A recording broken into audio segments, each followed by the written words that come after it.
नाज़रीन, मलेर में Pakistan steel mills industrial area में कायम कारखाने में कम कंदड़ पोरियतन ऐं पीपुल्स वर्कर यूनियन के अगवाणन मुतालबन के मजता लाइ एहतजाजी धरणो हयो आहे।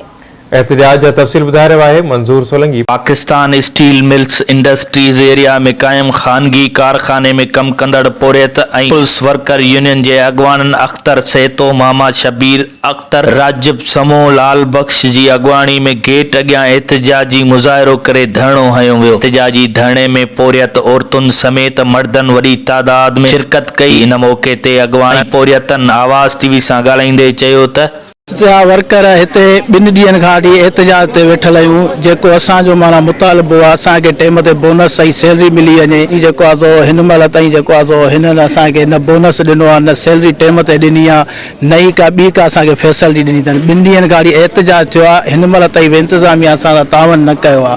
अगरि जे असां सां तावन न कनि त हीअ असांजो एहतजाज कई ॾींहनि खां वठी जारी रहंदो।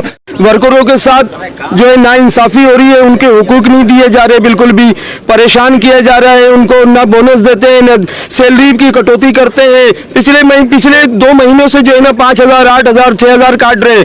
ईद का सीजन है, ना कोई राशन, ना कुछ भी नहीं दे रहे, ना कोई एनपीटी भी खत्म नहीं कर रहे। और जो है ना अभी भी मीटिंग हुई थी तो वो यही अपनी अड़ी पे जिद पे लगे हुए हैं कि हम भाई जो है ना 15,000 देंगे, 7,000 बाद में देंगे, पूरी सैलरी हमारी बोनस बनती है, हमारे हुकूक दें, पूरे दें, कुछ भी नहीं दे रहे। वही अपनी अड़ी कर रहे हैं, वही कह रहे हैं हम हमारे सिस्टम में जो चल रहा है वही देंगे। नहीं, हमारी सबकी राय है, हमें पूरी सैलरी तो दें यार। बोनस 5,000 देते हैं, 2,000 देते हैं, किसके देते हैं? चड्डी बनियान खरीदने के लिए देते हैं यार। उन लोगों को शर्म आनी चाहिए, बिल्कुल भी शर्म नहीं आती। बैठे हुए हैं यार, इतने 2,000, 3,000 तो जो है ना वो तो दुकान पे काम करो तो वो दे देते हैं अपने वर्करों को। ये 5,000 कहते हैं जो हमें देना होगा वो देंगे। वर्करन सा केड़ो जुल्म आ, असां सा केड़ियूं ज़्यादतियूं, केड़ियूं नाजायज़ियूं आहिनि।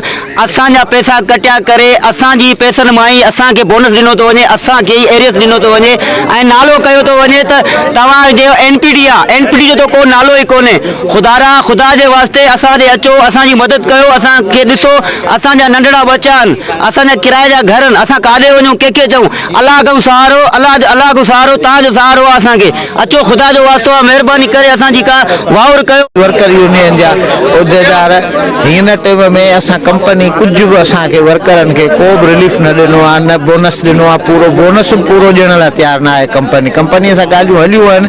बाक़ी एनपीडी नॉन प्रोडक्शन डे ते असांजा वर्कर आहिनि काफ़ी जेके 20 ॾींहं हिननि खे घर ॾे विहारे ऐं उन्हनि जूं 20 ॾींहनि जूं सैलरियूं कटे, कंहिंखे 7,000, कंहिंखे 8,000 इहा सैलरी ॾिनी थी वञे, जेको सरासर नाइंसाफ़ी आहे। हिते न सालाना 5% ॾिनो थो वञे वर्करनि खे, ॿियूं कोई बि फैसिलिटियूं जेके लेबर लॉ के हिसाब से का भी कान थी ॾिनी वञे।